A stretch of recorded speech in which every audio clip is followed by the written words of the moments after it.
I'm Dr. Orion Taraban, and this is PsycHacks, Better Living Through Psychology. And the topic of today's short talk is how to deal with haters. So as soon as you make the decision to stand up and stop hiding and to show the world who you are and what you believe, you will start to cast a shadow. One of the costs associated with becoming somebody is that you will attract opposition. This is because in this world of duality, everything under the sun has an antithetical element. No matter how good and right and correct you believe yourself to be, there will be people who disagree with you. And depending on their own level of awareness, these people may attempt to criticize, denounce, ostracize, and destroy you. And the brightest lights throughout history have often been fringed with the most profound darknesses. So if you dare to stand up, you will cast a shadow. It's unavoidable. And once you do, you will attract haters. Haters are people who are loudly negative with respect to who they think you are and to what they believe you believe. Now, I say it like this because in my own experience, haters almost never carry an accurate conceptualization in their minds of your arguments and beliefs. These conceptualizations are typically warped straw man substitutes for your actual beliefs, maintained through selective attention to evidence that supports their distortion and selective inattention to evidence that disconfirms it. They rarely possess a measured and comprehensive understanding of your position. And they also seem very personally invested in proving that you're wrong. Generally, this is because your very existence as someone who has stood up is itself the shadow of someone who has remained in hiding. You represent parts of themselves that, for whatever reason, they have not allowed themselves to accept and integrate. These parts are denied, disavowed, and projected into others. Haters then try to purify themselves by purging the world of the darkness they have projected into others. Of course, this never works, and it creates an incomprehensible amount of unnecessary suffering. But this is why it happens. There's a quote from David Goggins that bears repeating here. You will never meet a hater doing better than you. Yep, that's right. And to understand why that's right, we have to understand that hater is actually something of a misnomer. Hating isn't so much about hate as it is about envy. And envy is a really complicated and insidious emotion. To experience envy, a person must perceive a deficit relative to a perceived self-relevant good with respect to a perceived equal. That was complicated, so I'll say it again. To experience envy, a person must perceive a deficit with respect to a perceived self-relevant good relative to a perceived equal. There's a lot of perception going on here, which kind of makes sense because envy is really in how you choose to look at things. And you need all of those elements to kindle this emotion. There's a lot to unpack here, but the component I want to draw your attention to here is the final bit. Envy can only exist relative to a perceived equal. You take away that part, and you don't have envy anymore. You have admiration. But if you believe that a perceived equal, someone who you believe really shouldn't be doing all that much better than you, has much more of something you want than you do, especially if that something is related to your identity, you're going to feel envy. Now, you can control what you do with that feeling, but on some level, you won't be able to not experience it if all the conditions are met. The greater the perceived equality, the easier it is for envy to fluoresce. And this is why, this is going to be tough, but it's true. This is why your biggest hater is someone that you know, someone who is probably very close to you.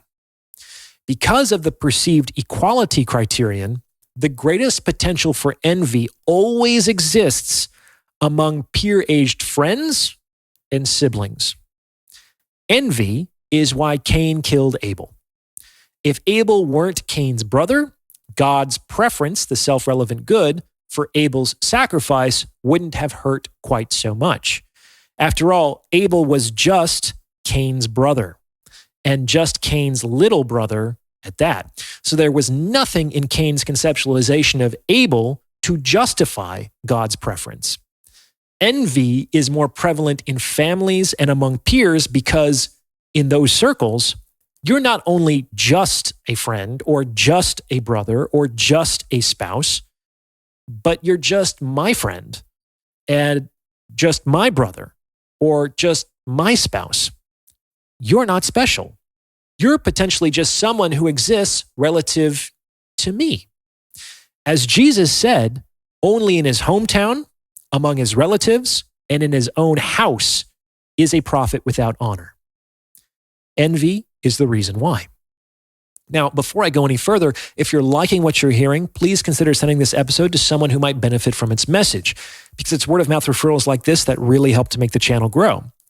And you can also hit the super thanks button. It's the 3 little dots in the lower right-hand corner, and tip me in proportion to the value you feel you've received from this message. Your support is what makes all of this happen. I couldn't do it without you, and I really appreciate it. Thank you. Now, this quote from Jesus also suggests that the same prophet might be honored outside of these circles. The good that you do is generally recognized by people outside of your immediate family and friend group, where that recognition will not be experienced as personally threatening, as a narcissistic injury. And this is why your biggest fan is probably someone you haven't met yet, and why you should take the risk to stand up so that these people can recognize you from afar. Be huge in Japan, as the saying goes, because the last place in the world that may celebrate what good you bring is where you came from. The tragedy here is that just because when people start to stand up, they are not recognized and supported, or even that they are chastised and censured by the 10 or 20 people closest to them, these people believe that there's nothing particularly special about them, or that they don't have anything of value to give. And that may not be true. It may be that their value may be ignored or discounted because it is threatening to the other people's egocentrism or their vanity. For this reason, I strongly recommend setting your sights outside the little circles you entered by accident. The accident of birth, the accident of being assigned the same homeroom, the accident of working 2 desks down. Put your value out into the world and attract the people who really resonate with what you're about. That's your real community, the people who resonate on the same frequency as you. And in my experience, this only happens to be the people immediately surrounding you by some sheer miracle. So, what's the best way to deal with haters? In general, the best response to haters is no response. This is because engagement, whether it's defending your position or debating your criticism or their criticism or responding in kind, is generally reinforcing. It's like with children, for whom negative attention is better than no attention at all. And some children will act up and get into trouble because they prefer that to being ignored. So the best response is no response. On the other hand, if you are somehow required to respond, the second best response is a non-reinforcing response. This is as close to a truly neutral response as you can muster. No expression, no emotion. A non-reinforcing response suggests that there is nothing in the hater's communication that made enough sense to even perceive it as a communication requiring a response. It's almost like the hater made sounds that I couldn't quite make out as words. So I can't really respond one way or the other. It kind of doesn't accept that communication even occurred. Like I discussed in a previous episode, we transform an object into a weapon when we communicate that we've been hurt by its application. By communicating a non-reinforcing response, you disarm the hater. By responding in a way that expresses that no harm was experienced, most haters won't try that tactic again, as it was apparently unable to achieve the desired result. So that's how you deal with haters. And if you've recognized envy in yourself and would like to divest yourself of that emotion, great. Check out my episode on how to dismantle envy. That might be helpful to you. What do you think? Does this fit with your own experience? Let me know in the comments below. And if you've gotten this far, you might as well like this episode and subscribe to this channel. You may also consider becoming a channel member with perks like priority review of comments or booking a paid consultation. As always, thank you for listening.